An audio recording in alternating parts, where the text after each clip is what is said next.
Hello guys again, welcome back to our channel Top Learners, and today we are going to cover the simple present tense. So before we start, please do not forget to subscribe to our channel, that is Top Learners.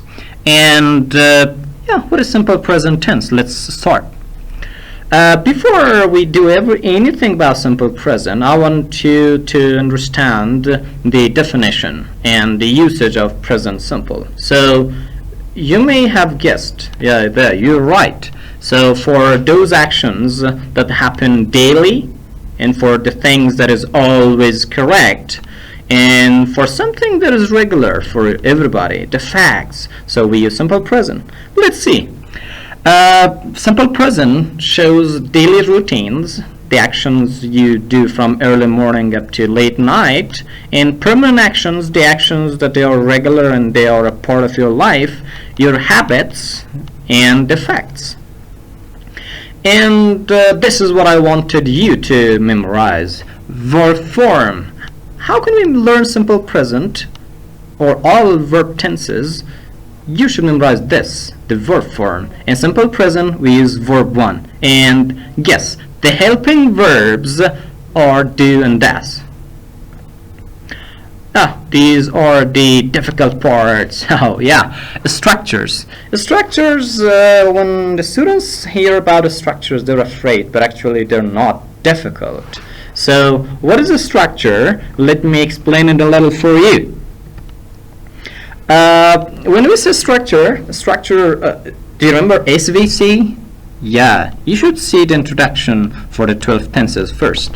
So if you know that, it means that in affirmative sentences we have SVC, it means subject, verb and complement. So now we should know the verb form. So for positive we use subject, verb 1 and complement. But don't forget to add SES or IES for third person singular subjects like he, she, it or any singular noun. For negative, we use the helping verb. What are the helping verbs? Do and does. So put them here before the main verb. Subject, don't or doesn't, and then verb 1 and complement. You're right. No S or ES for the negative. So why? Because we added those S or ES or IES here and does. So let's get to interrogative. To make question form, we bring do or does at the beginning of our sentence. We use do, does, then we use subject, verb 1 and complement. So for negative interrogative, we add not after the subject. This is a rule, okay? And for information question, so we add only WH word. You know the WH words? WH words are like what, when, where, how, why, and so on. So we add WH, do, does, subject, verb 1, then complement or rest of the sentence. And we have two more structures here. Who as the subject when we don't know the door of the action. If you want to know who does an action, so you use this structure. Like you want to know who plays football, who comes late, who lies, who speaks a lot, and so on. But this case, the case of who as the object, is a little tricky. You should have an object in your sentence, and that object should be a person. And if you don't know that person, then you can use who as the object.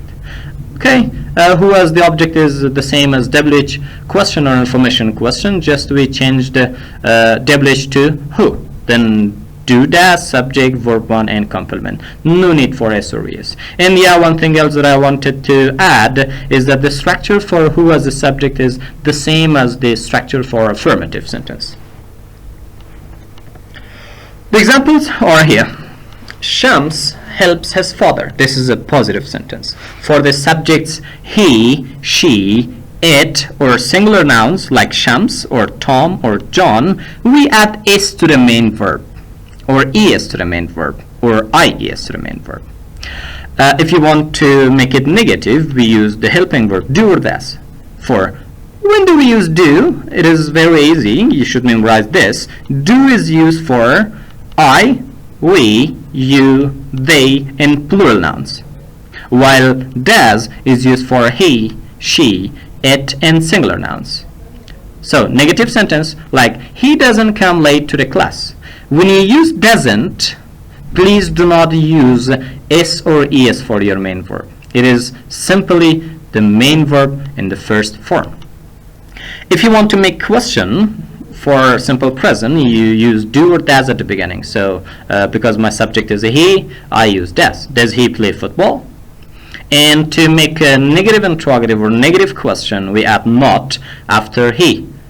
Oh yeah, don't jump on again. We can also use not with does, but at that time we should merge them and say doesn't he study hard. So now does he not study hard is also correct. So for information question we need a WH word like where, when, why, how, and so on. So now I used where does he learn English?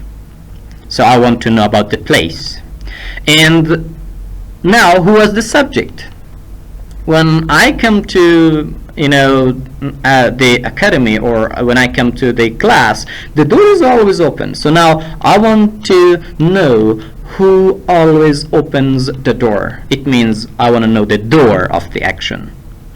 So who is the object? Now that person should be the receiver. Who does he help at home? We have the subject here and the subject is he, but we don't know the object. Who does he help at home? It means he helps, but we don't know whom. We can use whom instead of who in object case, not in the subject case. Okay, what else do we have? You were right, we have to be verbs in simple present. In simple present we use is, am, are as to be verbs, but not in action verbs.